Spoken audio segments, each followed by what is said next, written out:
అవును. Right sir, ఇదే విషయాన్ని మీరు ఇంత చెప్తారు కదా ఇసుకకు సంబంధించి. ఇందిరమ్మ ఇళ్ళకి సంబంధించిన దాంట్లో ఎవ్రీ ఇందిరమ్మ ఇళ్ళకు 2 లోడ్ల ఇసుక ఇస్తామని చెప్పి నేను అప్పుడు కూడా వ్యతిరేకించిన.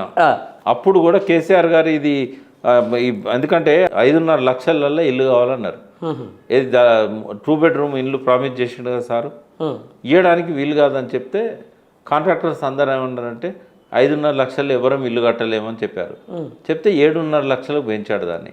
పెంచినప్పుడు మరి దానికి ఇసుక కావాలి, సిమెంట్ కావాలి, ఇవన్నీ కావాలి. సరే ఏదో సిమెంట్ వాళ్ళతో మాట్లాడి తక్కువ రేటుకు మాట్లాడాడు, ఐరన్ అండ్ హార్డ్వేర్ వాళ్ళతో స్టీల్ తక్కువ మాట్లాడాడు.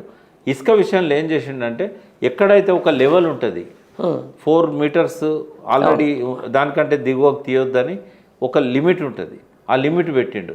ఆ లిమిట్ పెట్టి ఎక్కడెక్కడైతే బాగా ఇసుక మేటలు వేసినాయో అక్కడ మాత్రం తీయడానికి ఆయన అనుమతి ఇచ్చాడు. ఇప్పుడేం చేశారు, పేరుకేమో ఆ రూల్ ఉంటుంది కానీ వీళ్ళు లోపలికి కూడా 4 మీటర్లు పోయి తీస్తున్నారు. మీరు ఒక్కసారి మానేరు మీద షూట్ చేయండి డ్రోన్తోని, మొత్తం గుంతలే, పెద్ద పెద్ద గుంతలు. మొన్న పిల్లోడు కూడా ఆ గుంతల్లో పడి చనిపోయాడు. అంటే ఆయన కొద్దిగా అవకాశం ఇవ్వగానే అది దళితులకు ఈ టూ బెడ్రూమ్ కోసం ఆయన కొంచెం అవకాశం ఇచ్చాడు.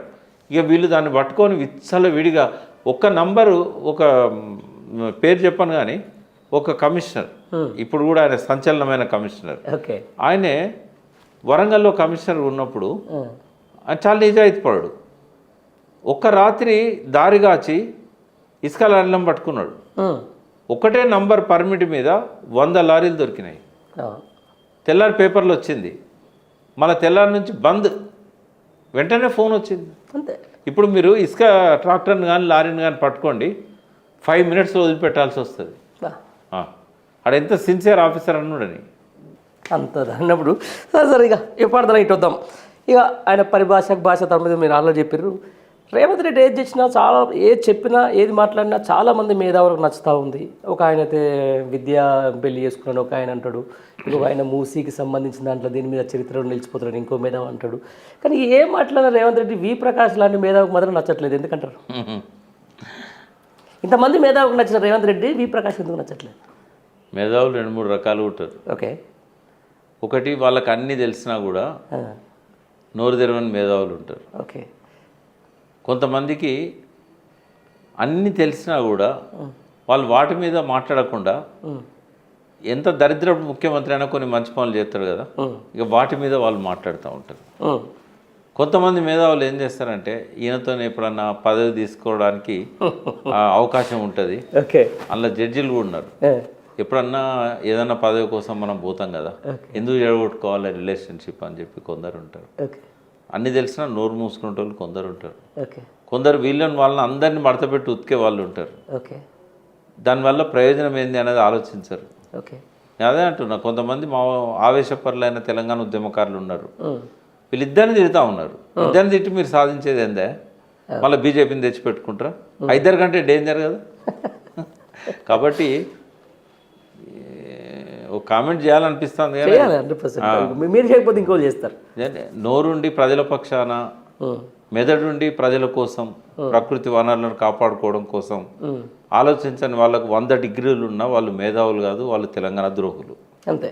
ఎంతైనా sir last end of the day రాష్ట్ర ప్రయోజనాలే ముఖ్యం. మన కేసీఆర్ చెప్పింది కూడా అదే, end of the day Revanth Reddy చేయాల్సింది కూడా అదే.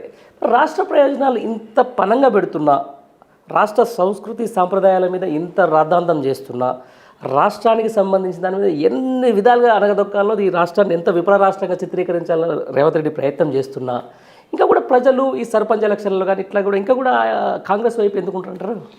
ఈ వీళ్ళు నేనేమంటున్నా అంటే ప్రతి పార్టీకి కొంతమంది అనుచరులు ఉంటారు. ఓకే. ఆ అనుచరులు ఏం చేస్తారంటే వాళ్ళకి డబ్బులు ఇచ్చి తీసుకొచ్చి కూర్చోబెడతారు. ఓకే. సరే ఏ మీటింగ్లో అయినా పైసలు ఇస్తేనే ప్రజలు వస్తాను, ఎందుకంటే ఒకరోజు కష్టం పోతుంది మాకు, 300-400 మేము సంపాదించుకునేటోళ్ళు కూలిపోయా 4 పోయా అని చెప్తే 500 వాళ్ళకి ఇచ్చి తీసుకొచ్చి కూర్చోబెడతారు. కూర్చోబెట్టిన దానిలో ఒక తేడా మీరు గమనించండి. ఒకప్పుడు రేవంత్ రెడ్డి బూతులు మాట్లాడితే ఈరలు వేసేటోళ్ళు, సపట్లు కొట్టేవాళ్ళు, ఇప్పుడు కోపంగా చూస్తున్నారు.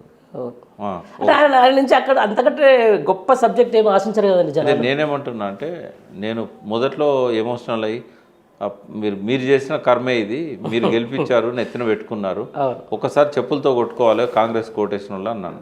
చాలా మంది చెప్పులతో కొట్టుకుంటూ వీడియోలు పెట్టారు, తప్పైంది మాది అని. ఇప్పుడు ఏం చేస్తున్నారు, చెప్పులతో కొట్టుకోవడం ఫస్ట్ స్టేజ్ అయితే బూతులు తిట్టడం ఇప్పుడు సెకండ్ స్టేజ్ అయింది. నేను థర్డ్ స్టేజ్ గురించి చెప్తున్నా. రేవంత్ రెడ్డి ఎక్కడైనా బూతులు మాట్లాడితే సభ నుంచి వెళ్ళిపోండి అని చెప్తున్నా. దానికి సప్పట్లు కొడుతురు కదా సార్ మేధావులు, కొట్టిస్తున్నారు కొంతమంది. అదేంది మేధావులు అంటే ఇంతకుముందు నేను డెఫినేషన్ చెప్పాను. ఓయో ఉస్మానియా క్యాంపస్లో చూసినాం కదా. క్యాంపస్ అంటే వాళ్ళకి 1000 కోట్లు అనౌన్స్ చేసినారు కాబట్టి కొట్టిండ్రు. అవి రావు, అనౌన్స్ చాలా మంది చేస్తారు, అవి రావు. ఓకే, ఇప్పుడు ఎట్లుంటుంది, రేవంత్ రెడ్డి సంతకాలు పెట్టుకున్నాడు ఒప్పందాల మీద. ఓకే, ఎన్ని కోట్లు? 8 లక్షల కోట్ల. 5 లక్షల ఫస్ట్ ఏమో 5 లక్షల కోట్లు. ఓకే, 4,60,000 కోట్లు ఫస్ట్. అవును, ఏది దావూస్ ఇవన్నీ కలిపి. మొన్న కలిపినా ఇంకో 5 కలపాలి వాటికి. ఓకే, వచ్చింది ఎంత? 2,500 కోట్లు. ఓకే, అప్రూవ్ అయింది 18,000 కోట్లు. ఓకే, గ్రౌండింగ్కు 12,000 కోట్లు మేము పెడుతున్నాం అని చెప్పి అన్నారు. 2,500 కోట్లు వచ్చినాయి. అంటే 4,60,000 కోట్లు సంతకాలు అయితే ఈ విజన్ మీటింగ్ కంటే ముందు 2,600 కోట్లు వచ్చినాయి. అంతేనా?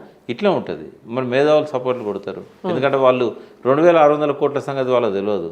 వాళ్ళు 4,60,000 కోట్లు టాటా కక్షలతో మెట్రో పిల్లర్ల మీద అడ్వర్టైజ్మెంట్లను వాళ్ళు అవే చూస్తారు. వాళ్ళు అంతే. మేధావులలో మంచి పనులు చేస్తే అభినందించాలి, చెడ్డ పనులు చేస్తే ఎత్తి చూపెట్టి ఇది మార్చుకోరా అని చెప్పాలి.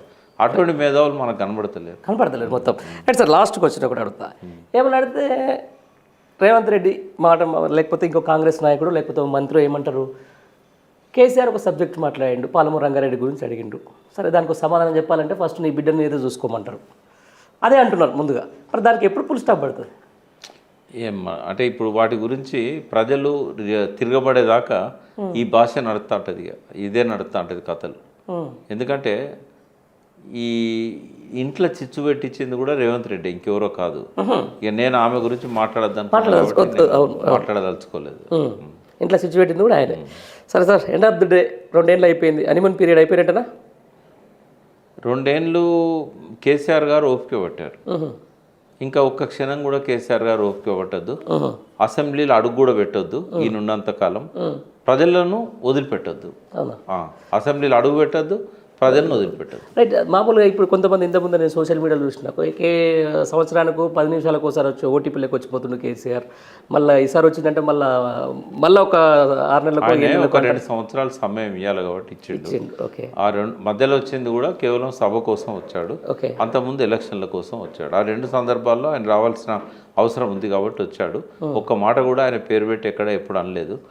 తెలంగాణ జరుగుతున్న అన్యాయాన్ని మాత్రం ఆయన ప్రశ్నిస్తున్నాడు. ఆయన అట్లే ప్రశ్నించాలి, ఆయన అట్లే ప్రజల మధ్య పోవాలి. ఆయన ప్రజల కష్టం వచ్చినా సుఖం వచ్చినా ప్రజలతో ఉండాలి. జలసాధన ఉద్యమం 2.0 స్టార్ట్ చేయాలి. 2.0 ఎక్కువ జనాలకి సాధన, జలసాధన అంటే ఇప్పుడు ఈ టర్మ్స్, ఇప్పుడు ఈ ఫోను, ఈ ఇన్స్టాగ్రామ్ యువతకు.